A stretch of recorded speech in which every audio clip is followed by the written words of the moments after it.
Tigas noo kahit kanino. The whole world is looking at Filipinos right now as they're about to elect a late dictator's son to be the president of the Philippines. In other countries, this is what you'll see. And from outsiders watching it unfold, this is what you'll hear. The son of a guy who terrorized the Philippines for years is now the front runner to take over. Bongbong Marcos has shown virtually no remorse for what his father put the country through. So why is it that this man is leading a presidential race by a landslide? Yes, over 30 million Filipinos voted for him, at least according to the partial unofficial tally. Is it because Filipinos see something in him that a big part of the world doesn't? Nightfall. This is a special video that will spotlight, not my opinion, but the voice of Filipinos for the Filipinos. And if you're watching this election unfold from a different part of the world, stick around because you might get your answer. Ladies and gentlemen, this is what they said when we asked, what are your hopes and fears for the next president of the Philippines? One thing is definite, as it's often in the politics, there is a strong contrast in opinions. One side is already bracing for really dark times. It's a really dark time for the Philippines right now. I fear that disappearance, torture, politically detained, death, and other unlawful acts against our freedom and human rights might happen again. While the other is celebrating a bright future ahead. And as 30 plus millions of Filipino people voted for him, I don't think we have the reasons to be afraid of because, yes, majority of us believed in him. Mabuhay ang Pilipinas. There is no reason to be fear because our new elected president is chosen by the majority. And I hope that new administration will help all of Filipinos in call of needs and put some good plans in health, education, economy and infrastructure. It's almost like they're living in different realities, holding different sets of facts. How could I trust a leader who uses disinformation networks to promote himself, fake news, and trolls?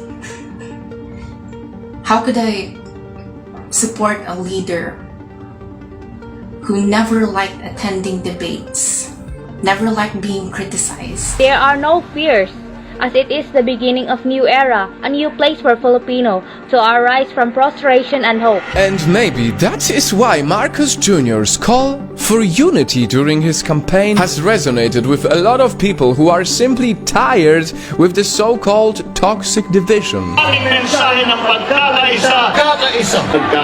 I fear that the relationships, friendships that's been broken by the elections, we all have our differences, we all have our own principles and beliefs. But then the critics also ask, what is the point of unity under a family name that has stolen so much from the country?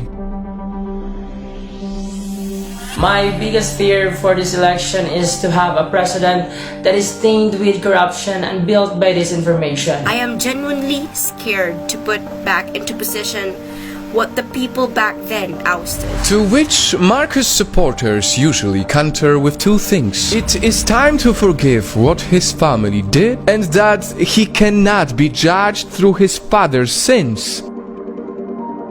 Nightfall. I realize that it doesn't look good when me, a foreigner, comments on other countries' affairs. We all know, because it's politics, there are many more complicated issues that this video has not even touched yet. Rampant fake news, disinformation, some reports of election irregularities, to name a few. But if you ask me, how I feel for the country that has become such a big part of my mission, here is what I know to be true. I know that Filipinos deserve so much from their government. I know that the poor and the underrepresented demand a public servant who truly cares about their needs in jobs, health, and education. And I know that every voter only wants best for their nation. And as I know all of this, I must tell you something that is very sad, disappointing, and difficult. I have been contacted by many people from the Philippines, and I can see how many are so afraid to even voice their opinions.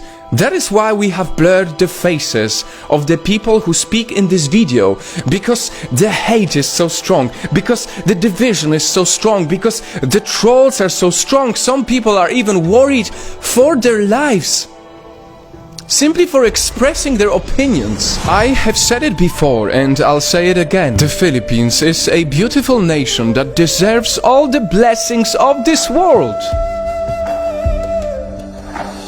That is why only recently our Project Nightfall organization helped raise funds after the typhoon that hit the Filipinos. Over 20,000 affected people received help from it.